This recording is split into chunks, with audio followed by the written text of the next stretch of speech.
সকাল থেকেই রাজ্য জুড়ে নিম্নচাপের বৃষ্টি, বানভাসী হওয়ার আশঙ্কা। দক্ষিণবঙ্গে গভীর নিম্নচাপে রক্তচক্ষু। দুই মেদিনীপুর, ঝাড়গ্রামে একনাগাড়ে বৃষ্টি। পশ্চিমের 3 জেলায় চরম ভারী বৃষ্টির লাল সতর্কতা পশ্চিম মেদিনীপুর, ঝাড়গ্রাম, বাঁকুড়ায়। কলকাতাতেও ভারী বৃষ্টির সতর্কতা জারি করা হয়েছে। ইয়েলো অ্যালার্ট জারি কলকাতায়। দক্ষিণের 7 জেলায় অতি ভারী বৃষ্টির কমলা সতর্কতা জারি করা হয়েছে।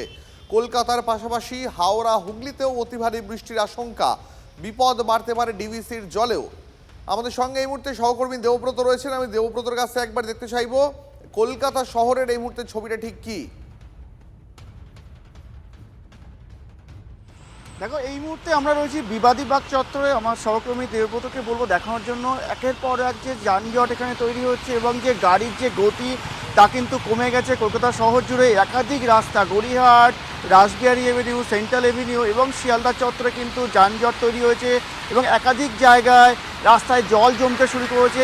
একদিকে যেমন বর্ষাকালীন অক্ষরেখা, অন্যদিকে কিন্তু বঙ্গোপসাগরে যে নিম্নচাপ, সেই নিম্নচাপের কারণে সকাল থেকে কিন্তু কলকাতা সহ একাধিক জেলাতে কিন্তু বৃষ্টি শুরু হয়েছে এবং সেই বৃষ্টির পরিমাণ কিন্তু আস্তে আস্তে বাড়তেই, যত বেলা বাড়ছে বৃষ্টির পরিমাণ কিন্তু বাড়ছে। আলিপুর আবহাওয়া দপ্তর আগেই থেকেই জানিয়েছিল যে সোমবারে বৃষ্টির পূর্বাভাস ছিল। সেই পূর্বাভাস মেনে কিন্তু সকাল থেকে কিন্তু কলকাতার একাধিক জায়গায় কিন্তু বৃষ্টিপাত শুরু হয়েছে। আর অফিস টাইমে কিন্তু নিত্য অফিস যাত্রী যারা ছিল তারা কিন্তু ভুগছে এবং একাধিক জায়গায় তারা দাঁড়িয়ে আছে। এখনও কিন্তু সঠিক সময়ে অফিস যাত্রী তারা কিন্তু অফিসে পৌঁছাতে পারেনি। সপ্তাহে প্রথম দিন, তার মধ্যে এত বৃষ্টি, সকাল থেকে আকাশ কালো করে বৃষ্টি হচ্ছে কলকাতা শহরে।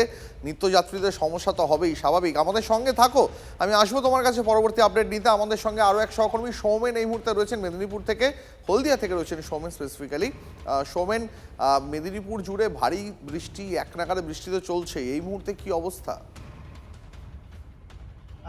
দেখো, পরশু শনিবার রাত থেকে এক নাগাড়ে বৃষ্টি হচ্ছে এবং হলদিয়া পুরসভার 29টি ওয়ার্ডের মধ্যে 28টি ওয়ার্ড প্রায় জলমগ্ন এবং সেখানে 28টি ওয়ার্ডেই পৌরসভার তরফে ত্রাণ শিবির করা হয়েছে এবং সেখান থেকে পৌরসভার তরফে কাঁচা খাবার, যেমন শুকনো খাবার, চিড়ে মুড়ি দেওয়া হচ্ছে এবং রান্না করা খাবারও দেওয়া হচ্ছে। আমরা দাঁড়িয়ে আছি এখন, দেখো ঠিক পুরসভার প্রশাসনিক ভবনে, সেখানটার কি অবস্থা।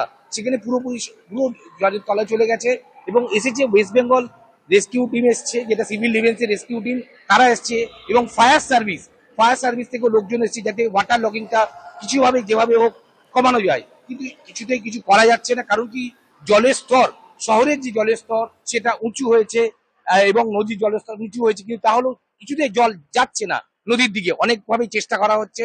আসলে অনেকেই বলছেন যে যারা আগের যে সরকার বা আগের যে বোর্ড ছিল, সেই বোর্ড নিকাশিতে তেমন কিছু নজর দেয়নি এবং সেই ফলেই আজকে সেই ফল ভুগতে হচ্ছে শহরবাসীকে। ধন্যবাদ সৌমেন, নজর রাখো।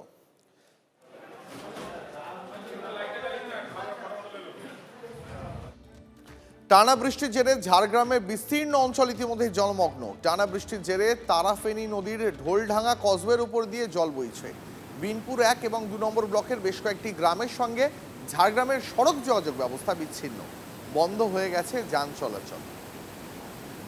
যে ছবি আপনাদের এই মুহূর্তে দেখাচ্ছি, ঝাড়গ্রামের বিস্তীর্ণ অঞ্চল ইতিমধ্যে জলমগ্ন। টানা বৃষ্টির জেরে তারাফেনী নদীর ঢোলডাঙ্গা কসবের উপর দিয়ে জল বইছে। তন্ময় আমাদের সহকর্মী রয়েছেন আমাদের সঙ্গে, পরিস্থিতি দেখাবেন সরেজমিনে।